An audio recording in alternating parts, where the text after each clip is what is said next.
प्यारे भाई और बहनों, मेरा नमस्कार स्वीकार हो। आज हम विवेक चूड़ामणि में आपके लिए बताएंगे कि जिसको ब्रह्म ज्ञान हो जाता है उसका समाज से क्या संबंध होता है, ऐसे समझो आप। तो अब इसमें सुनिए, जिसे ब्रह्म का ज्ञान हो जाता है वह समाज से किसी प्रकार की अपेक्षा नहीं रखता है। वह पूर्ण स्वतंत्र एवं निरंकुश हो जाता है। उसे किसी प्रकार का भय नहीं होता है। भय मात्र अपेक्षाओं के कारण होता है। जिसका कोई अपेक्षा नहीं है, कोई कामना, कोई वासना ही नहीं रही, उसे किसका भय हो सकता है। उसका जीवन पूर्णतः अपेक्षा रहित हो जाता है तथा परब्रह्म में ही लीन रहकर उसी के आनंद में मगन रहता है। यानी जैसे मान के चलिए, आपके मन में कोई पाने की कोई इच्छा ही नहीं है, किसी से कोई लेना देना ही नहीं है, और वो स्वयं अपना जो खाने पीने का जो खर्चा है वो भगवान की कृपा से उसका ऑटोमेटिक ही चलता रहता है, तो वो समाज से कुछ अपेक्षा नहीं रखता है और वो निरंकुश हो जाता है। उसको किसी प्रकार का किसी से भय नहीं रहता है और वो चौबीसों घंटे ब्रह्म में मगन रहता है। वह आत्मज्ञानी महापुरुष इसी शरीर रूप विमान में बैठकर अर्थात अपने सर्वमन शून्य शरीर का आश्रय लेकर दूसरों द्वारा उपस्थित किए गए समस्त विषयों को बालक के समान भोगता है, किंतु वास्तव में वह प्रकट चिन्ह रहित और बाह्य पदार्थों में आसक्ति रहित हो जाता है। आसक्ति के कारण ही अपेक्षाएं होती हैं तथा उसकी पूर्ति न होने पर मनुष्य सुख और दुख का अनुभव करता है। बालक की भी थोड़ी अपेक्षाएं होती हैं, जिसके पूरा न होने पर वह रोता चिल्लाता है, किंतु आसक्त होने पर वह सब भोग लेता है। असहाय होने से सब भोग लेता है, किसी प्रकार का विद्रोह नहीं करता। इसी प्रकार ब्रह्मज्ञानी को समाज से जो कुछ स्वाभाविक रूप से मिल जाता है उसी का भोग कर संतुष्ट हो जाता है। मतलब इसी प्रकार की यानी किसी प्रकार की शिकायत नहीं करता, ना द्वेष ही करता है।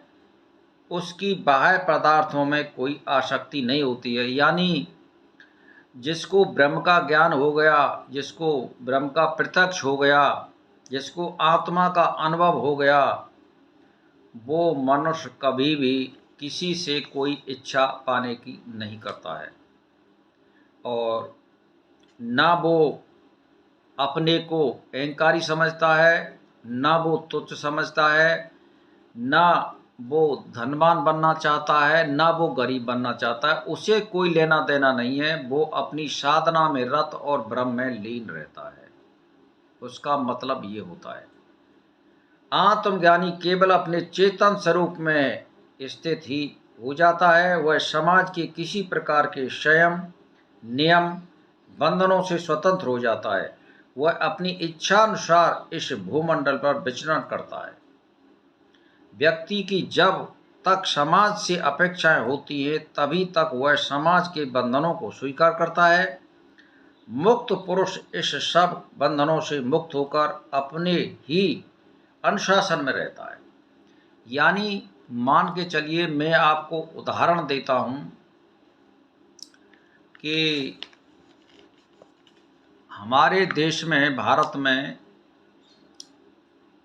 एक महापुरुष हैं जिनको आप प्रधानमंत्री मोदी जी कहते हैं। तो वो भी इन्हीं महापुरुषों में से हैं। उनको भी समाज से कोई अपेक्षा नहीं है। अगर वो अपने जीतने की कामना करते हैं तो केवल समाज के हित के लिए करते हैं। उनको कोई इच्छा नहीं है। कैसे कि भाई उनको स्त्री नहीं चाहिए, उनको धन नहीं चाहिए, उनको जायदाद नहीं चाहिए, उनको अपना परिवार भाई भतीजा नहीं चाहिए, जाति नहीं चाहिए, तो फिर कैसा होना चाहिए? वो ब्रह्म में ही लीन माना जाएगा, क्योंकि उसके लक्षण ब्रह्म प्राप्ति के मिल रहे हैं। परमार्थ को अगर वो चाह रहा है, अगर पार्टी को चाह रहा है, तो वो देश हित में और जनता के हित में चाह रहा है, इसीलिए वो महापुरुष इसी श्रेणी में आता है। तो स्वयं सर्वात्म भाव में स्थित, सदा अपने आत्मा में ही संतुष्ट है, अकेला विचरने वाला यह मुनि अपने इच्छानुसार जब इच्छा हो तब अन्न ग्रहण करता है, मन माना रूप धारण कर विचरता रहता है। उसको कोई कपड़ों से लेना देना नहीं होता है, उसको कोई रंग रूप बनाने से लेना देना नहीं होता है। वो मन में आवे जैसे कपड़ों से या जैसे भी डोलना अपने मन के अनुसार करता है वो कार्य। तो आत्मज्ञानी सर्वात्म भाव में स्थिर होकर अपनी इच्छा अनुसार भोजन ग्रहण करता है, इच्छा अनुसार ही वेश धारण कर विचरता है। दूसरों की इच्छा से वह कोई कार्य नहीं कर सकता है और ना वो करने वाला है। ब्रह्मवेता महापुरुष कहीं मूढ़ कहीं विद्वान और कहीं राजा महापुरुषों के से ठाट बाट से युक्त दिखाई देता है। वह जहाँ भ्रांत, वो कहीं शांत कहीं अजगर के समान निश्चल भाव से पढ़ा देखा या दौड़ा जा सकता है या देखा जा सकता है। इस प्रकार निरंतर परमानंद में मगन हुआ विद्वान कहाँ सम्मानित कहाँ अपमानित कहाँ अज्ञान रहकर अलक्षित गति से विचरण करता है। यानी ब्रह्म भाव में प्राप्त महापुरुष का आचरण निश्चित नहीं होता है कि वो किस तरह से रहेगा। वो सब परमात्मा की कृपा से ऑटोमेटिक उसके जीवन में घटनाएं अपने आप घटित होती रहती हैं। तो मैं तो एक ही बात कहना चाहता हूँ कि ब्रह्मवेता महापुरुष अपने ही छंद में आत्मा में विचरण करता हुआ उसी में मगन रहकर विचरण करता है। वह समाज से सभी प्रकार के प्रतिबंधों से मुक्त है। उसका व्यवहार ही भिन्न प्रकार हो जाता है। सम्मान अपमान, रहन सहन, मूढ़ता विद्वता, शांत सक्रिय निष्क्रिय आदि जिस किसी भाव में रहना चाहे वह रहता है। जिसका अहंकार ही समाप्त हो गया, उसके लिए बाह्य व्यवहार कोई मूल नहीं रखते। उसका व्यवहार संसार में नाटक की भांति हो जाता है तथा अपनी वास्तविकता को भीतर ही छिपाए रखता है, जिसका ज्ञान और व्यक्तियों को नहीं हो सकता। अन्य व्यक्तियों को उसके बारे में कोई जानकारी नहीं मिल सकती है। क्यों? कि उसके आचरण में विलक्षणता पाई जाती है। वह निर्मल होकर भी सभी सदा संतुष्ट, असहाय होकर भी महाबलवान, भोजन ना करने पर भी नित्य तृप्त और विषय भाव में सर्वदा वर्तता हुआ भी समदर्शी होता है। ब्रह्मज्ञानी धन का संग्रह नहीं करता, वह अपरिग्रही होता है। न्यूनतम आवश्यकता ही पूर्ण करता हुआ सदा संतुष्ट रहता है। वह किसी का सहारा नहीं लेता, फिर भी आत्मबल का धनी होता है।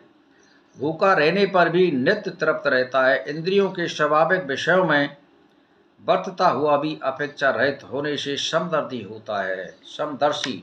इसीलिए भाई और बहनों, आप सोचो और समझो और देखो और विचार करो। वह महात्मा सब कुछ करता हुआ भी अकर्ता है, नाना प्रकार के फल भोगता हुआ भी अभोक्ता है। संसारी होने पर भी या शरीरधारी होने पर भी अशरीरी है, परिच्छिन्न होते हुए भी सर्वव्यापी है। सभी कर्म अहंकार के कारण होते हैं तथा इसी से जीव को कर्म फलों का भोगना पड़ता है। आत्मज्ञानी महापुरुष का अहंकार समाप्त हो जाने से वह कर्म करता हुआ भी अकर्ता बना रहता है, जिससे उसे कर्म फलों का फल भोगना नहीं पड़ता। प्रारब्ध कर्मों का फल भोगता हुआ भी वह सुख और दुख का अनुभव नहीं करता। शरीरधारी होने पर भी आत्मा को अपने स्वरूप समझने के कारण अशरीरी है। आत्म परिचन्न होते हुए वह ब्रह्म स्वरूप होने से सर्वव्यापी है।